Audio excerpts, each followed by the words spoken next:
ሰበር ዜና ጥር 8 2018 ጤናና ፍቅር ይስጥልኝ አድማጭ ተመልካቾች እንደምናረፈዳችሁ የሰዓቱን አበይትና ሰበር ዜናዎች ይዤ ቀርብ ያለው። በቅድሚያም አርዕስተ ዜናዎቹን በማስቀደም ጀምራለሁ። አርበኛ ምሮ ወዳጁና ጄኔራል ተፈራ ማሞ ያቀናጁት ጦር የኦሮሚያ ልዩ ዞናን ሶፍሲትን ተቆጣጠረ። የኦሮሚያ ልዩ ኃይልና የአብይ አህመድ መከላከያ ሰራዊት እንደ ጉድ እንደ ቅጠል ረግፏል ተብሏል። ፋኖ ሁለት ኦራልን ጨምሮ በርካታ ወታደራዊ መኮንኖችን ማቃጠሉም ተነግሯል። ለአብይ አህመድ ወታደራዊ ሰራዊት ስትራቴጂክ ከተማ ነች የተባለችዋ የኦሮሚያ ልዩ ዞና ሶፍሲትም በፋኖ እጅ ገብታለች። በዝርዝር እንቃኘዋለን። በአማራ ክልል የሚደረጉ ውጊያዎችም ሲቀጥሉ ፋኖ በወሎና ሸዋ መብረቄ ጥቃት ሰንዝሯል። በወሎ በተደረገው ውጊያ በመቶዎች የሚቆጠሩ የአገዛዙ ወታደሮች ሲገደሉ አገዛዙ ፋኖ መሳሪያቸውን እንዳይገፋቸው በሚል የራሱን ወታደሮች ሬሳ በድሮን ደብድበዋል። እንመለከተዋለን። ወዲህ ደግሞ የሸዋ ፋኖ የደብረ ሲና ከተማ ከንቲባን ወደማይቀርበት ሸኝቶታል። ዝርዝር ይዘንበታል። በሌላ በኩል የአማራ ክልል ጦርነት ከተጀመረበት ዕለት አንስቶም እስከ ዛሬዋ ዕለት ድረስ 27 ኮሎኔሎች ተገድለውብናል ሲሉ ጄኔራል አበባው ተናገሩ። ጄኔራሉ አማራን ሳናሸንፍ ኤርትራን ማሰብ አንችልም ሲሉ በዝግ ከአገዛዙ ከፍተኛ ጄኔራሎች ጋር ባደረጉት ስብሰባም ተናግረዋል። ዝርዝር ይዘንበታል። ወዲህ ደግሞ ኤርትራ ለፋኖ የላከችው ጥይት ተያዘ ለሚለው የመንግስት ፕሮፓጋንዳ ኤርትራ ምላሽ ሰጥታለች። ብልጽግና ጦርነት ለመጀመር ሰበብ እየፈለገ ነው ስትል ኤርትራ ውንጀላውን አጣጥላለች። ዝርዝር አሰናድተናል። ሰላም ጤና ይስጥልኝ አድማጭ ተመልካቾች እንደምን ቆያችሁ? ከላይ በአርዕስተ ዜና ያደመጣችሁትን መረጃዎች ወደ እናንተ ላደርስ እዚህ ተገኝቻለሁ። የህዝባዊ ትግሉን የምትደግፉ እንዲሁም ሀገር ወዳድ ሆናችሁ አድማጭ ተመልካቾች ቪዲዮን ላይክ፣ ቻናሉን ሰብስክራይብ አድርጋችሁ የዶል ምልክቱን ታበሩ ዘንድ እንጠይቃለን። እንዲሁም በኮሜንት ድል ለህዝብ ልጆች ድል ለጀግኖቹም እያላችሁ ለህዝቡ ሲሉ ጫካ የገቡትን ታጋዮች ታበረታቱ ዘንድ እየጠየቅናችሁ በቀጥታ ወደ መረጃዎች ያለፍኩኝ። እስከ ፍጻሜው ድረስ አብራችሁኝ ቆዩ። ቀዳሚ ወዳደረኩት ዘገባ አልፋለሁ። የብልጽግና የጥይት ድራማ ከሸፈ። በኤርትራና በፋኖ ላይ የተጠነሰሰው አደገኛ ሴራ ሲጋለጥ ኤርትራ ብልጽግና ጦርነት ለመክፈት ሰበብ እየፈለገ ነው አለች። የወልዲያው ግኝት ወይንስ የአራት ኪሎ የፈጠራ ድርሰት? ቀዳሚ ወዳደረግነው ዘገባ እናልፋለን። የአብይ አህመድ አገዛዝ ሌላ የውሸት ማሽን አምርቶ መጥቷል። ራሱን የፌዴራል ፖሊስ ብሎ የሚጠራው የአገዛዙ የፕሮፓጋንዳ ተቋም ከኤርትራ ወደ ፋኖ ሲላክ የነበሩ 56000 ጥይቶችን ያስኩኝ የሚል ድራማዊ መግለጫም አውጥቷል። ይሁን እንጂ ይህ የጥይት ድራማ እንደተጀመረም ሳይቆይ በኤርትራም ሆነ በራሱ በህወሓት በኩል ውሸትና የጦርነት ሰበብ ተብሎ ውድቅ ተደርጓል። ሚዲያችን ባደረገው ጥልቅ ማጣራት ይህ ክስ አገዛዙ ለኤርትራ ወረራ ሐሰተኛ ባንዲራ ፎልስ ፍላግ ለማውለብለብ የተጠቀመበት ደካማ ሴራ መሆኑንም አረጋግጧል። የፌዴራል ፖሊስ መግለጫ እንደሚለው ጥር 6 2018 ዓ.ም በወልዲያ ፍተሻ ጣቢያ 56799 ጥይቶች የክላሽ የብሬን የድሽቃ ተተኳሽ ተይዘዋል። አገዛዙ የፈጠረው ድርሰት ደግሞ እንዲህ ይላል። ኤርትራ ጥይቶቹን ላከች፣ ህወሓት መቀሌ ላይ ተቀበላት፣ ከዚያም ወደ አማራ ክልል ሸዋሮቢት ለፋኖ ሊያደርሱ ሲሉም ያዝነው በማለት ይገልጻል። ይህ አሰላለፍ በየትኛውም ሎጂክ የማይሄድ ነው። ኤርትራና ህወሓት በአንድ ቅርጫት ከቶም ጥይቱን ደግሞ በህወሓት በኩል ለፋኖ ማድረስ የሚለው ተረት አገዛዙ የፋኖን ህዝባዊ ትግል ለማኮሰስና ከውጭ ኃይሎች ጋር ለማገናኘት የሸረበው መርዛማ ሴራ መሆኑን ያሳያል። ከዚህ ውንጀላ ጋር በተያዘም የኤርትራ የማስታወቂያ ሚኒስትር የማነ ገብረ መስቀል ምላሽ ሰጥተዋል። የኤርትራ ማስታወቂያ ሚኒስትር የማነ ገብረ መስቀል ለአገዛዙ ወንጀላ የሰጡት ምላሽ ጠንከር ያለና የአብይ አህመድን ባህሪም የገለጸ ነው ተብሏል። የጦርነት ሰበብ ነው ሲሉትም ገልጸውታል።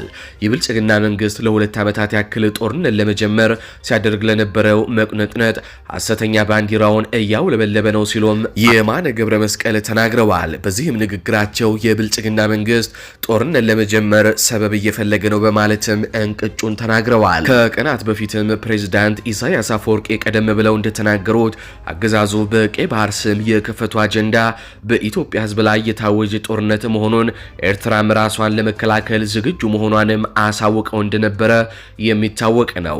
ብልጽግና ጦርነት ከፈለገ ይምጣና ይግጠመን ማለታቸውም አይዘነጋም።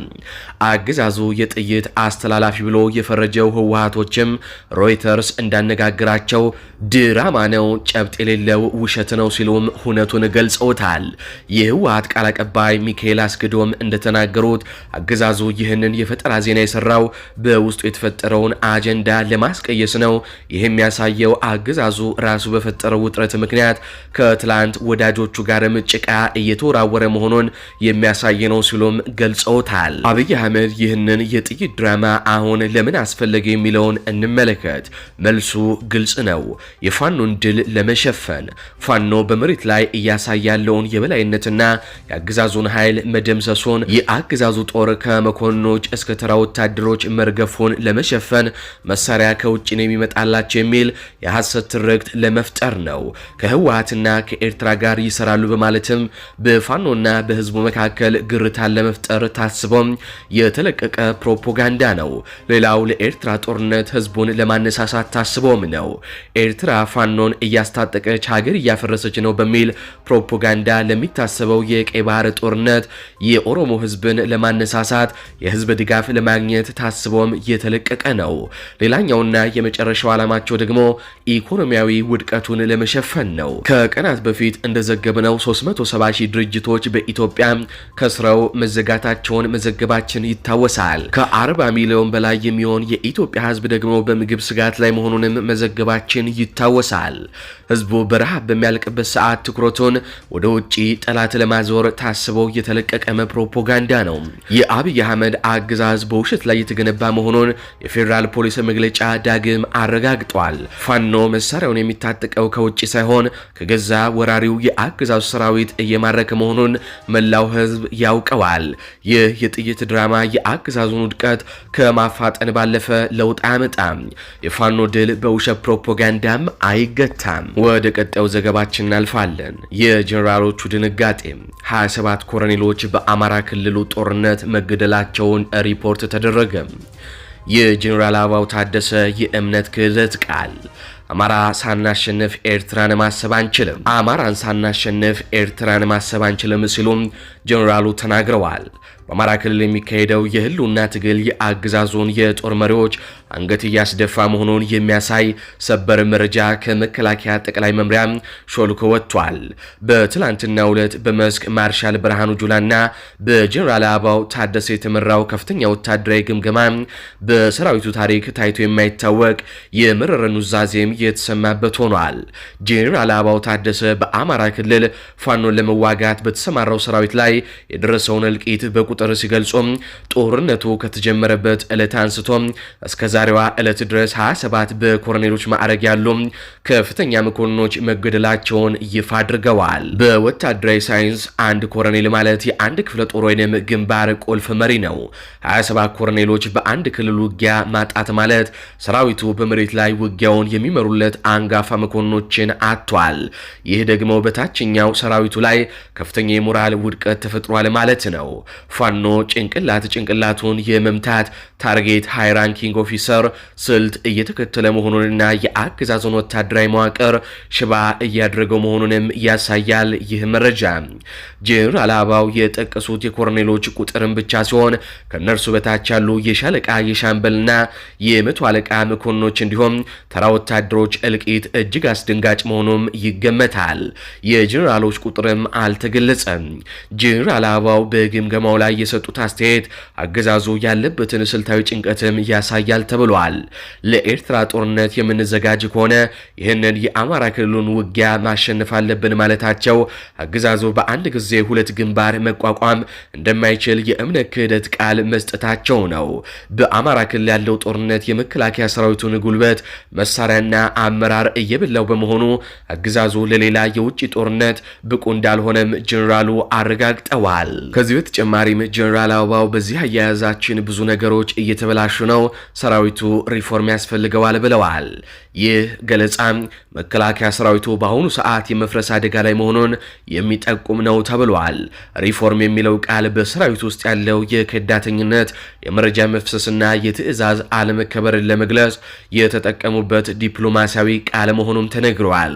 ሰራዊቱ በፋኖ ፊት መቆም አቅቶት ወደኋላ እያፈገፈገ ባለበት በዚህ ሁኔታ ጄኔራሎቹ እንዴት ይህንን እንቀይስ በሚል ጭንቀት ውስጥ መውደቃቸውንም ያሳያል ተብሏል። ሚዲያችን ከወታደራዊ ምንጮቹ እንደተረዳው ባለፈው 3 ዓመት በተደረገው ጦርነት የ27 ኮርኔሎች መገደል በ4 ኪሎ ቤተ መንግስት ውስጥ ትልቅ ድንጋጤን ፈጥሯል። አብይ አህመድ ለጀነራሎቻቸው ለምን ውጤት አታመጡም የሚል ጫና እያደረጉ ቢሆንም ጀነራል አበባው ግን መሬት ላይ ያለውን እውነታ ይሄ ነው የሚል ምላሽ ሰጥተዋል። ይህ የሚያሳየው አንደኛ በቤተ መንግስቱና በጦር መሪዎቹ መካከል ያለውን አለመተማመን እየሰፋ መሄዱን ያሳያል። ሁለተኛ አገዛዙ ጦርነቱን ማሸነፍ እንደማይችል በራሱ በጀነራሎቹ አንደበት እየተረጋገጠለት መሆኑንም ያሳያል። የጀነራል አበባው ታደሰ ኑዛዜ የአማራ ፋኖ የአገዛዞን የጀርባ አጥንት እየሰባበረው መሆኑን የሚያሳይ ትልቅ ማስረጃ ነው። 27 ኮሎኔሎችን የቀበረ ሰራዊት ነገ ደግሞ ከዚህም የከፋ ጀነራል አበባውና ጀነራል ብርሃኑን ማጣቱን የማይቀር መሆኑን አገዛዙ ተረድቷል። አብይ አህመድ አሰብን እናስመልሳለን እያሉ ቢፎክሩም የገዛ ሰራዊታቸው ግን በአማራ ተራሮች ላይ እየተቀበረ መሆኑንም የዛሬው መራር እውነት ነው። በቀጥታ ከአማራ ክልል ወደ ተገኙ አበይትና ሰበር የጦር ግንባር መረጃዎች አልፋሉ። አገዛዙ በውጊያ የተገደሉ የራሱን ወታደሮች አስከሬን በድሮን ደበደበ። በምስራቅ አማራ ቀጠና ከወልዲያ ከተማ ዙሪያ አካባቢዎች ጀምሮ እስከ ቃሊምና ቃሊም ዙሪያ አካባቢዎች ድረስ በተደረገው ተጋድሎ በመቶዎች የሚቆጠሩ የአገዛዙ ወታደሮች ሙትና ቁስለኛ መደረጋቸውን ሚዲያችን መዘገቡ ይታወሳል። ውጊያው የተካሄደው ጥር 5 ቀን 2018 ዓ.ም ማለዳ ጀምሮ እስከ ምሽት ድረስ ሲሆን ከ13 ሰዓት በላይ የጨበጣ ትንቅንቅ ነው የተደረገው። በአፋባሃ ምኒልክ እዝ ከአውጃኖ ክፍለ ጦርና ከጀነራል አሳምነው ጽጌ ክፍለ ጦር የተወጣጡ የፋኖ አሃዶች ጥር 05 2018 ዓ.ም ማለዳ ጀምረው ከወልዲያ ዙሪያ ማለትም ጥቁር ውሃ ምላስሽን ይዞ እስከ ቃሊም ድረስ በወሰዱት ውጤታማ ነው በተባለ የመከላከልና የመልሶ ማጥቃት እርምጃ በመቶዎች የሚቆጠሩ የአገዛዙ ወታደሮችን በመደምሰስና በርካታ ክላሽንኮቭ መሳሪያ ከነተተኳሹ በመማረክ ድል መቀዳጀታቸውን በዕለቱ ሚዲያችን መዘገቡም አይዘነጋም። ያለምንም መቋረጥ ለተከታታይ 13 ሰዓት በተደረገው የጨበጣ ውጊያ ከወልዲያ ከተማ ዙሪያ ሚጦና ጃርሳን ጨምሮ ከጥቁር ውሃ ምላሽ ጀምሮ አላግዶ፣ አፍሪኬር፣ ቃሊም መገንጠያ፣ ዘንዶ ጅራት ከሳምንት በፊት የአየር መቃወሚያ እስከ ኦራሉ የወደምበት ቦታ ማለት ነው ቃሊም መገንጠያና ቃሊም ድረስ የሸፈነ ከባድ ተጋድሎ በፋኖ በኩል ተደርጓል። አገዛዙ 2 ሰው አልባ አውሮፕላኖችን ጨምሮ በወልዲያ ሼህ መሐመድ ሁሴን አላሙዲን ስታዲየምና በከተማዋ ኢንዱስትሪ መንደር ተብሎ በሚጠራው አካባቢ ባጠመደው ጀነራል መድፍ እንዲሁም በከተማዋ አዲሱ ማረሚያ ቤት እየተሰራ በሚገኝበት ጉቦ ተብሎ በሚጠራው አካባቢ ባጠመደው ሞርተር ቢኤም እና ዙ 23 ታግዞ ከሁለት እዝ የተወጣጡ ከ3 ክፍለ ጦር በላይ ወታደሮችን በሚሊሻና አድማ ብተና መንገድ መሪነት በማሰለፍ ሲዋጋ የዋለ ቢሆንም ነገር ግን ይህ ሁሉ ግትልትል ኃይል የፋኖን ጥቃት መቋቋም አቅቶት ከባድ የሆነ የሰብአዊና ቁሳዊ ኪሳራን በመከናነብ ሺፈሳም አንድ ጎማ አይነፋም ሆኖ ቀርቷል። በምኒልክ እዝ ስር ከአውጃኖ ክፍለ ጦርና ከጀነራል አሳምነው ጽጌ ኮር የተወጣጡ የፋኖ አሃዶች በወሰዱት ስኬታማ በሆነ የመከላከልና የመልሶ ማጥቃት እርምጃ በመቶዎች የሚቆጠሩ የአገዛዙ ወታደሮችን መደምሰስም ችለው ነበር።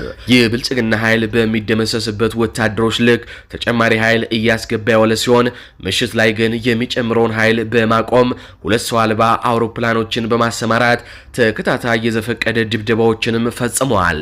በዚህም በሰዓታት ልዩነት ከ12 ጊዜ በላይ የድሮን ጥቃት የተፈጸመ ሲሆን አገዛዙ የእሱን ስልጣን ለማራዘም ሲሉ ሲዋጉ በፋኖ የተገደሉ የመከላከያ ሰራዊት አባላትን አስከሬን ደብድቧል ነው የተባለው። ይህም የፋኖ አባላቱ በውጊያ ከተገደሉ የመከላከያ ሰራዊት አባላት ላይ ክላሽና ሌሎችን ወታደራዊ ንብረቶችን እንዳይሰበስቡ በማሰብ የፈጸመው ዘግናኝ ድርጊት ነው ሲሉም የሚዲያችን ወታደራዊ ምንጮች ገልጸዋል። በድሮን ጥቃቱ በፋኖ በኩል የደረሰ ጉዳት ባይኖርም ነገር ግን በቤታቸው ውስጥ የነበሩ ንጹሃኖች ተገድለዋል። በጥቃቱ ከተገደሉ ንጹሃኖች መካከል አንድ የቤተ ክርስቲያን ጠባቂ አባትን ጨምሮ ሌሎች በቤታቸው ውስጥ የነበሩ ሴትና ህጻናት እንደሚገኙበትም ታውቋል። በተጨማሪም ከወልዲያ ከተማ በሚወነጨፉ መድፍ ህይወታቸው ያለፈና የቆሰሉ ንጹሃኖች መኖራቸውን የተነገረ ሲሆን የመድፍ ጥቃቱ የቤት እንስሳቶችን ተሰብስበው የተከመረ የማልሽላና የጤፍ ነዶ ማውደሙንም የሚዲያችን ምንጮች ገልጸዋል። እዚሁ ወሎ ላይ ስንቆይ ተጠናክሮ በቀጠለው ተጋድሎ 15 የብልጽግና ኃይልን በመደምሰስ አንድ ብሬንና 6 ክላሽንኮፍ በመማረክ ተከዜ ክፍለ ጦር በዛሬው ዕለት ጥር 8 ታላቅ ድል ተጎናጸፈ። የአማራ ፋኖ ብሔራዊ ኃይል አፋብኃ ምስራቅ አማራ ቀጠና ሚኒልክ እዝ የላስታ ጀነራል አሳምነው ጽጌ ኮር ክንፍ የሆነው ተከዜ ክፍለ ጦር ላስታ ወረዳ ኩል መስክ ከተማ ከጠዋቱ 12 ሰዓት ጀምሮ ባደረጉት ከባድ ትንቅንቅ የብልጽግናን ዙፋን አስጠባቂ የብርሃኑ ጁላን ሰራዊት አይቀጡ ቅጣት በመቅጣት ተከዜዎቹ ታላቅ ጀብዶም ፈጽመዋል። የብልጽግና ሰራዊት ከሙጃ እስከ ኩል መስክ ያካለለ በመድፍ የታገዘ ውጊያ ያደረገ ቢሆንም የአካባቢያቸውን መልክዓ ምድር ጠንቅቀው የሚያውቁት ተከዜዎቹም እንደፈለጉ ወጥተው ወርደው የብልጽግናን ኃይል እነርሱ በሚፈልጉት አግባብ ቃኝተው የብልጽግናን አንገት በማስደፋት ታላቅ ጀብዶም ፈጽመዋል።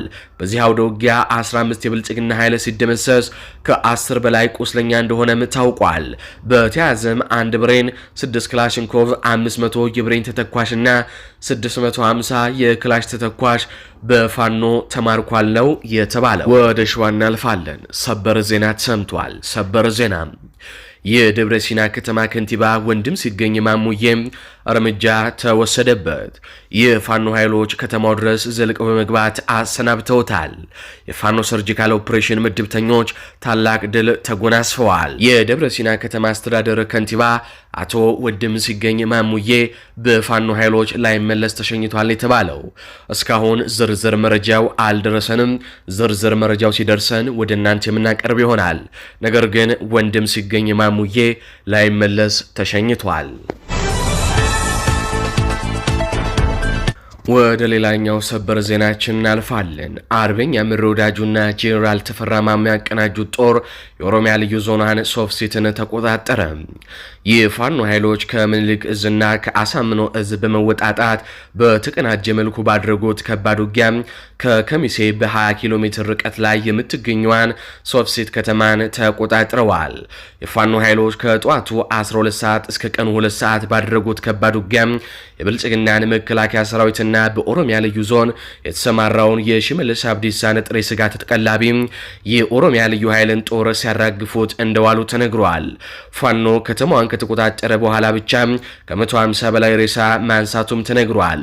ቁስለኞች ይዞ ወደ ከሚሴ የፈረጠጠው የአገዛዙ ጦር ተጨማሪ ኃይል ይዞ ለመመለስ እየተዘጋጀ መሆኑንም መረጃዎች ደርሰውኛል። ጠዋት በነበረው ውጊያ የአገዛዙ በርካታ ወታደራዊ መኪኖች የተቃጠሉ ሲሆን 2 ኦራሎችም በእሳት ነደዋል ነው የተባለው። ሶፍሲት የተባለችው ከተማ የአገዛዙ ጦር በአማራ ምስራቅ ክፍል ለሚያደርጋቸው ውጊያዎች እንደ መንደርደሪያና ሰራዊት ማሰማሪያ ሴንተር አድርጎ ሲጠቀምባት የቆየ ሲሆን ፋኖ የአገዛዙን ወታደሮች የሚጠቀሙበትን ነገሮች በሙሉ በከተማዋ ከጥቅም ውጪም አድርጎታል ነው የተባለው። የሸዋ ፋኖ ከወሎ ፋኖ ጋር በመጣመር በተደረገው በዚህ ውጊያ አርበኛ ምሬ ወዳጁና ጀነራል ተፈራ ማሞ ሰራዊቱን በማቀናጀትና ትዕዛዝ በመስጠት ትልቁን ድርሻ ይወስዳሉም ተብሏል። ከአማራ ክልልና ከኦሮሚያ ልዩ ዞን አዋሳኝ አካባቢዎች እጅግ አስደሳች መብረቄ ጥቃት የተባለ የድል ዜና ከፋኖ መንደር ተሰምቷል።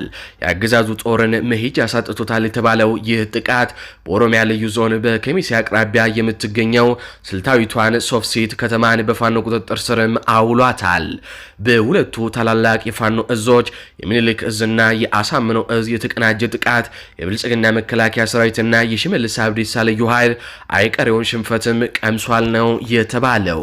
ከጠዋት 12 ሰዓት እስከ 2 ሰዓት ባለው አጭር ጊዜ ውስጥ ፋኖች በሶፍሲት ላይ የእሳት ናዳም አውርደዋል። ከተማዋ በፋኖ ቁጥጥር ስር ከዋለች በኋላ ብቻ ከ150 በላይ የአገዛዙ ወታደሮች ሬሳ መነሳቱም ተረጋግጧል። አሁንም ድረስ ተጨማሪ ሬሳዎች እየተነሱ ነው።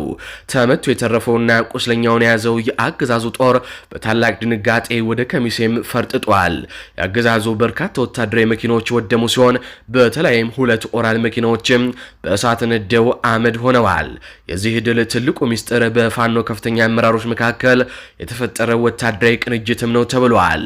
የሸዋና የወሎ የፋኖ መሪ አርበኛ ምሬ ወዳጁና አንጋፋው ጀነራል ተፈራ ማሞ ውጊያውን ከመጀመሪያ እስከ መጨረሻ በመምራትና ስልታዊ ትዕዛዞችን በመስጠት ትልቁን ድርሻም ወስደዋል ሲሉም ምንጮቻችን ገልጸዋል። የምኒልክ እዝና የአሳምነው እዝ አንድ አካል አንድ አምሳል ሆነው መዋጋታቸው አገዛዙን ለመበታተን ወሳኝ ሆኗልም ተብሏል። ሶፍሲት የተባለችው ከተማ ለአገዛዙ ጦር ተራ ከተማም አልነበረችም። አገዛዙ በአማራ ምስራቅ ክፍል በተለይም በወሎና ሸዋ አዋሳኝ ለሚያደርጋቸው ወታደራዊ እንቅስቃሴዎች ሶፍሲትን እንደ ሴንተርና ሰራዊት ማሰማሪያ ይጠቀምባት ነበር። ፋኖ ከተማዋን ሲቆጣጠር አገዛዙም ለጦርነት የሚጠቀምባቸውን መሰረተ ልማቶች በሙሉ ከጥቅም ውጭም አድርጓቸዋል። ይህ ማለት አገዛዙ በምስራቅ አማራ ያለውን የጀርባ አጥንት ተሰብሯል ማለት ነው። ሚዲያችን ከአካባቢው ባገኘው መረጃ መሰረት የሶፍሲት መውደቅ በአዲስ አበባ ቤተ መንግስት ውስጥ ከፍተኛ ውጥረትም ፈጥሯል። ፋኖ ከከሚሴ በቅርብ ርቀት ላይ መድረሱም አገዛዙ በዋና መንገድ ኤቱ ሃይዌ ላይ ያለውን ቁጥጥር ሙሉ በሙሉ ሊያጣ እንደሚችልም አመላካች ነው ተብሏል። የተሸነፈው የአገዛዙ ጦር ተጨማሪ ኃይል አሰባስቦ ለመመለስ እየሞከረ ቢሆንም የፋኖ የደፈጣ ጥቃትና የአካባቢው ህዝብ ድጋፍ ግን ለብልጽግና ጦር ገሃነም እንደሚሆንባቸውም ይጠበቃል። የሶፍሲት ድል ፋኖ በትክክለኛው የወታደራዊ ሳይንስ መመራት መጀመሩንና የአገዛዙ ስልታዊ ምሽጎች አንድ በአንድ መስበር መቻሉን አረጋግጧል። አርበኛ ምሬ ወዳጁና ጀነራል ተፈራ ማሞ ያስመዘገቡት ድል ለአማራ ህዝብ ታላቅ ተስፋን፣ ለአገዛዙ ደግሞ የመጨረሻ መርዶን ይዞ መጥቷል ሲሉም የዓይን እማኞች ገልጸዋል። ይህ በእንዲህ እንዳለ ወደ ወሎ ስናልፍ አፋባሃ ምስራቅ አማራ ቀጠና ሚኒሊክ እዝ ወታደራዊ አዛዥና የላስታ አሳምነው ኮር ሰብሳቢ አርበኛ ወንድሙ ማሩ በወቅታዊ ጉዳይ አጠር ያለ መግለጫ ሰጠ። የሚኒሊክ እዝን ክንድ መቋቋም ያቃተው የፋሺስቱ የብልጽግና አገዛዝ ከተግባር ይልቅ ውሸትን ትልቅ የአውደ ውጊያ ግንባር ካደረገው ዓመታቶች የተቆጠሩ ሲሆን ዛሬም አጠናክሮ ቀጥሎበት በአፋባሃ ሚኒሊክ እዝ ስም የሐሰት መግለጫ እያወጣ ይገኛል። በመሆኑም እኔንና የአሳምነው ኮር ምክትል አዛዥ የሆነውን ኮማንዶ ፍቅሩ ሙልዬን ከአማራ ፋኖ ብሔራዊ ኃይል አፋባሃ ምስራቅ አማራ ቀጠና ከሚኒሊክ እዝ በድርጅቱ ትዕዛዝ እንደታገድን አድርገው ምላሱ ብቻ የቀረው የብልጽግናው አገዛዝ በትላንትናው ዕለት የማስመሰል መግለጫም አውጥተዋል። እንኳን በወሬ ልንፈታና ልንደነግጥ ቀርቶም ድሮንና ታንኩንም አልፈራንም። እናም በመላው ዓለም ለምትገኙ አማራውያንና የትግላችን ደጋፊዎች ይህ አገዛዙ የውሸት መገለጫ መሆኑን እንድታውቁና አሁን ላይ እኔም ሆንኩኝ ኮማንዶ ፍቅሩ ሙልዬም የተጣለብንን ኃላፊነት በአግባቡ እየተወጣን እንገኛለን ሲል ተናግረዋል። እናንተም በውሸታችሁ ቀጥሉ፣ እኛም በሐቀኛ ተግባራችን በያዝናቸው አመርቂ ወታደራዊና ፖለቲካዊ ድሎቻችን ታጅበን ለመጨረሻው ግብ ድልና ነጻነት እየታገልን እንገኛለን ሲል አርበኛው ገልጿል። ግፈኞች ሆይ ጦራችሁም ወሬያችሁም አሸንፈንም ዓላማችንንም ላፍታም ቢሆን አደናቅፈውም ሲል አርበኛው ደምድመዋል። አፋባሃ ምስራቅ አማራ ቀጠና ሚኒሊክ እዝ ምክትል ወታደራዊ አዛዥና የላስታ አሳምነው ኮር ሰብሳቢ አርበኛ ወንድሙ ማሩ። አድማጭ ተመልካቾች ለሰዓቱ ያስኩላችሁ ዘገባዎች እነዚህን ይመስላሉ። በዜናዎቻችን ላይ ያላችሁን ሐሳብ አስተያየት በኮሜንት መስጫ ስር አስፍሩልን። እንዲሁም በዝግጅታችን ክፍል ላይ ያላችሁን ሐሳብ አስተያየት ምን ይጨመር ምን ይቀነስ የሚሉትንም በኮሜንት መስጫ ስር አስፍሩልን። እንዲሁም ቪዲዮውን ላይክ፣ ቻናሉን ሰብስክራይብ በማድረግ አጋርነታችሁንም እንድታሳዩን እንጠይቃለን። እንዲሁም ላልሰሙ እንዲደርስ ሼር በማድረግ ለበርካቶች ተደራሽ ታደርጉን ዘንድም እንጠይቃለን። በቀጣይ በሌሎች ዘገባዎች እስካገኛችሁ ድረስ ቸር ያሰማን።